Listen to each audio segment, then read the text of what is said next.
Hello, everyone. Welcome back to today's story. In this episode, we follow a turning point in Tuna and Alex's journey, one filled with quiet fear, unexpected warmth. After months of raising baby Henry alone and carrying the weight of her past, Tuna finally agrees to let Alex bring her home to meet his mother. What she expects is judgment, but what she receives is the complete opposite: acceptance, tenderness, and a love she's never known. Meanwhile, someone else watches from the shadows, unable to let go of the past, hinting at storms that may come later. Stay until the end, because this visit marks the moment their future truly begins. And don't forget to subscribe to help us reach 10,000 subscribers. Your support means the world to us. The sun was dropping low when Alex's car rolled to a stop beside the farm gate, the last streaks of daylight catching the red dust still swirling behind the wheels. On the porch, Tuna sat gently rocking Henry, the little boy fast asleep in her arms, his cheeks soft and warm like freshly steamed buns. She looked up when she heard the engine quiet, and for a moment, the world felt strangely still. Alex stepped out, brushing off the dust, and the biggest smile she had ever seen lit up his whole face.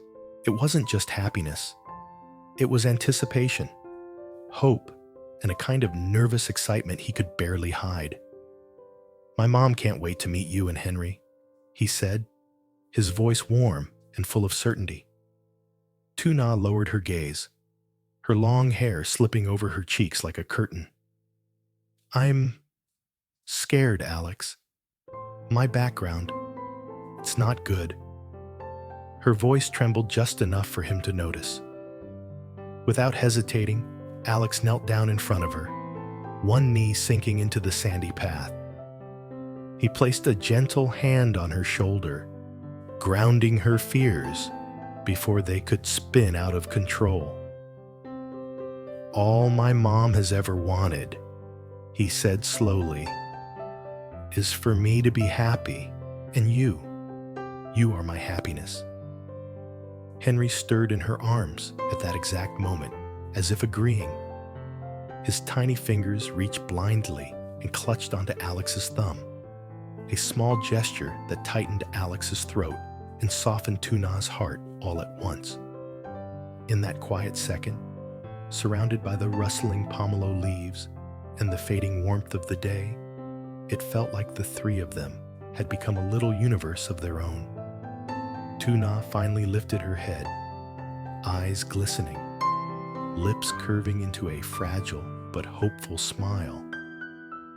Alex stood, took Henry into his arms, and kissed the boy's forehead. The baby giggled in his sleep, and that sound, light, innocent, spread through the orchard like a blessing. They walked toward the car together, the sunset painting their silhouettes in shades of gold and crimson, as if nature itself were preparing a blessing for the journey ahead. But 100 meters away, tucked behind the thick bushes, stood Mai. Her nails dug into the sleeve of the man she'd hired to follow them. Her face was tight, her jaw trembling as she forced herself not to look away. "They really love each other," she muttered, though whether it was anger, jealousy, or heartbreak twisting her voice, no one could tell. Her companion shifted uneasily. "Sis, are we still doing this? You want me to?" "Not now," Mai snapped quietly. "Just follow them, and don't get too close." As Alex's car pulled away, the old motorbike chugged behind, headlights dimmed to avoid drawing attention. Inside the car, Henry slept with his cheek resting on Alex's shoulder, the boy completely unaware of the silent storm following them. The village road curled through fields and rows of pomelo trees. Tuna kept glancing at Alex, worry etched across her face. "What if your mother doesn't like me?" she whispered. "I came from an orphanage, and I have Henry. Some mothers wouldn't accept that." Alex reached over and intertwined his fingers with hers. "She'll love you at first sight," he said, tone firm but gentle. "She'll see what I see." The headlights washed over the passing trees, shadows sliding across Tuna's face like her fears trying to cling onto her. But she took a deep breath, hugged Henry closer, and kept her eyes on the faint light glowing ahead, their destination. When the car finally stopped, they were parked in front of a warm, tiled roof house nestled behind a row of fruit trees. The yellow glow from the windows spilled out like an embrace waiting to happen. Far behind, Mai and the hired man turned off their motorbike, parking in the shadows. They watched silently as Alex climbed out, gently lifted Henry, and then reached for Tuna's hand to guide her inside. Mai's face crumpled, though she quickly turned away so the man beside her wouldn't see the tears sliding down her cheeks. "What now, sis?" he asked softly. Mai swallowed hard. "Just go home. Let me think." The motorbike sputtered to life and rattled down the road, leaving her alone in the dark with her bitterness and confusion. While ahead, inside the glowing house, the beginning of a new family moment was unfolding. The front door swung open before Alex even knocked. The burst of warm air and the comforting smell of freshly cooked rice rushed out. And then, an excited cry. "Are they here already?" Alex's mother rushed toward them, wiping her hands on her apron. The moment her eyes landed on Henry, her whole body softened. She reached out with trembling hands, gently gathering the sleepy boy into her arms. "Oh, my sweet grandson." Tears glittered in her eyes as she kissed his chubby cheek. "He's even cuter than Alex said." Tuna hovered behind Alex, fingers nervously twisting the hem of her shirt. She tried to smile, but her legs felt unsteady. Alex's mother turned to her with a warmth that melted every fear in the room. She pulled Tuna into a gentle hug, tight, motherly, reassuring.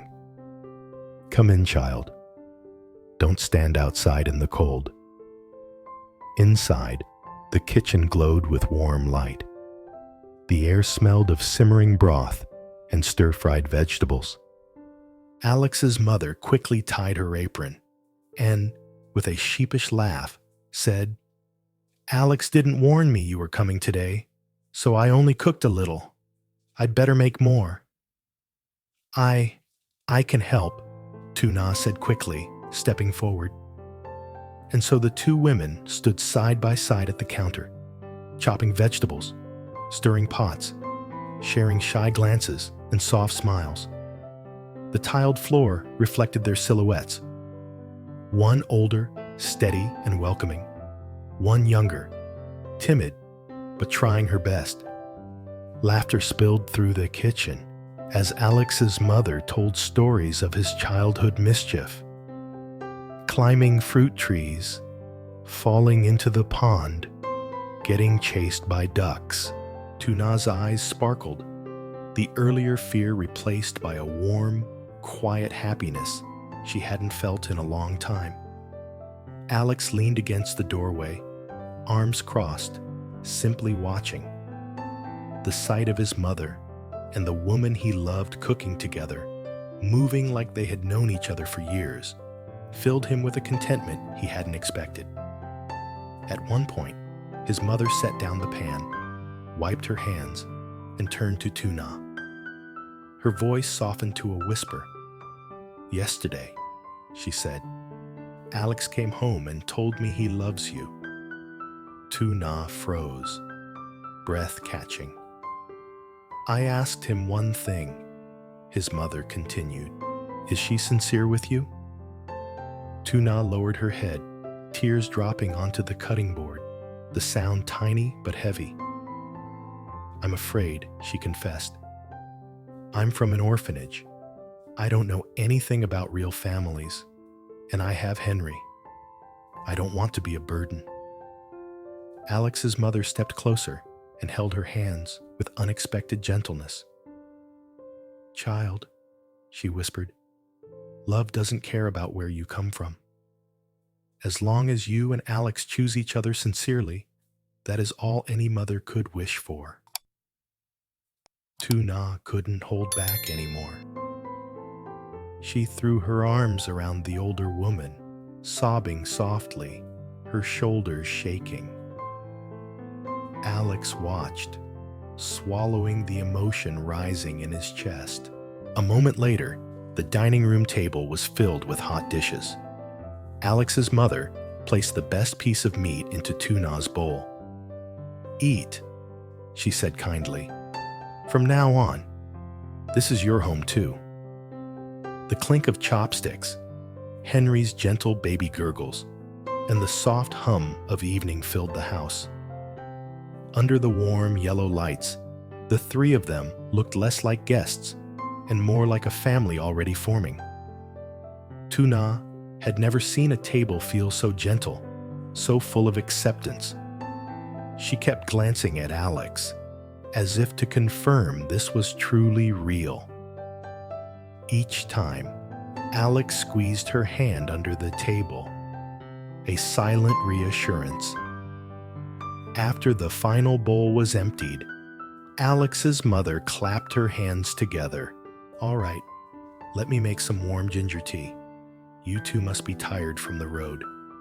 "No, Mom, let me help," Alex said, standing up. But she waved him off immediately. "Sit down. I want to prepare it myself. It's not every day my future daughter-in-law visits." Tuna froze. Her gaze shot up, meeting Alex's mother's eyes directly for the first time since they arrived. Future daughter-in-law?" she echoed, voice barely above a whisper. Alex's mother smiled knowingly. "Alex didn't tell you?" She set the kettle on the stove, the flames flickering to life beneath it.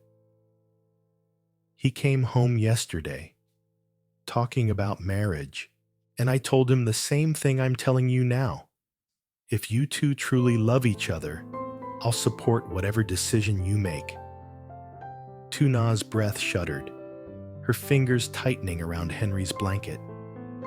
She looked at Alex in disbelief, but his eyes only softened, full of quiet truth. "I brought you here today because I want you to be part of my family," he said. "And because it's time we talked about getting married."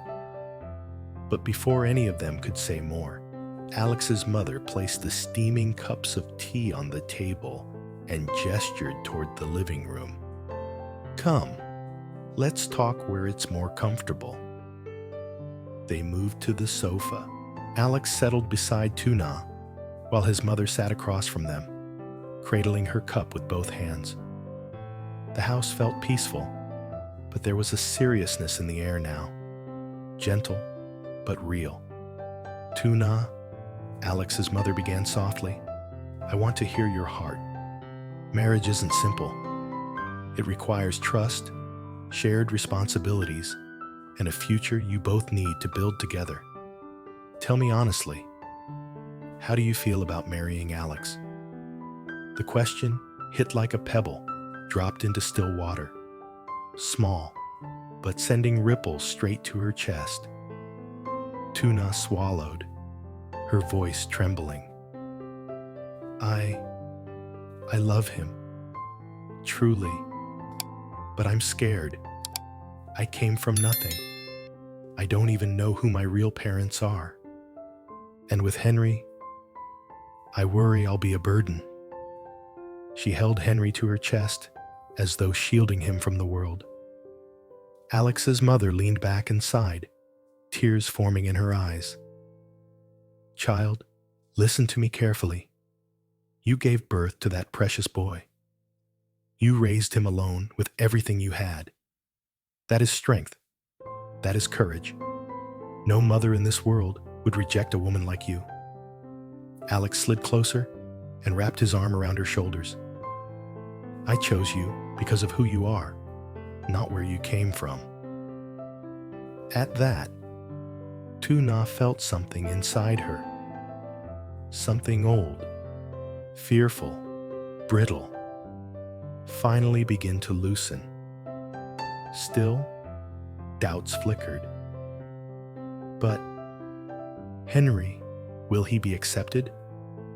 Alex's mother set her cup down with a determined thud. "Henry is already loved. He is my grandson. I don't care who his biological father is. Blood doesn't make a family. Love does." Her voice wavered, just slightly. "And I never had a daughter. I always imagined one day I would welcome one through marriage. So if you'll accept me, I'd like to be that mother figure for you both." Tears slipped down Tuna's cheeks. She tried to speak, but only managed a soft, broken sound. Alex turned her to face him gently. "I want us to get married," he whispered. "Not tomorrow, not next month. Soon. I want Henry to grow up surrounded by love, not uncertainty, and I want you to never feel alone again." The room blurred as her eyes filled. Henry reached up and touched her chin, babbling softly as if encouraging her. Finally, she nodded. A tiny nod, unsure and shy, but it was enough for Alex's mother to let out a relieved breath. But outside, far away on the dark road, another story was brewing. Mai sat alone on the motorbike, parked beneath a tree, watching the house from the distance. She had expected Alex's mother to react differently.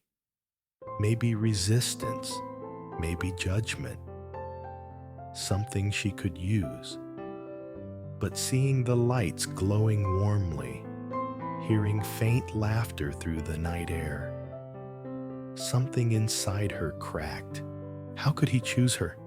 She whispered to herself. How could he forget everything we used to be?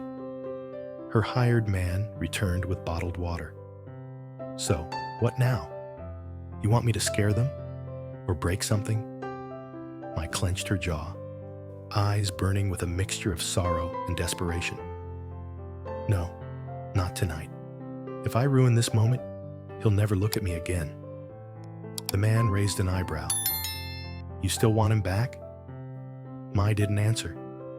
She just stared at the house, bright, peaceful, untouchable. Back inside, Alex's mother stood up suddenly. "Wait here," she said. "I have something for you." She disappeared into her bedroom, leaving Alex and Tuna sitting close on the couch. He rubbed her shoulder gently. "You're doing great," he murmured. "My mom already loves you." Tuna leaned her head against him. "I never thought I'd have this. A family, acceptance, warmth." Alex kissed the top of her head. "You deserve all of it." A moment later, Alex's mother returned carrying a small wooden box. She sat beside them and opened it carefully. Inside was an old pair of gold earrings, simple but beautiful, polished with age and memory.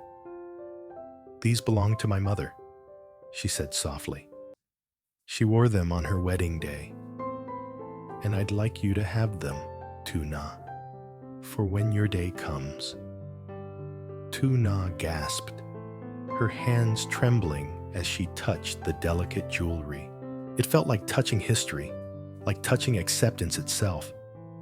I can't take this," she choked.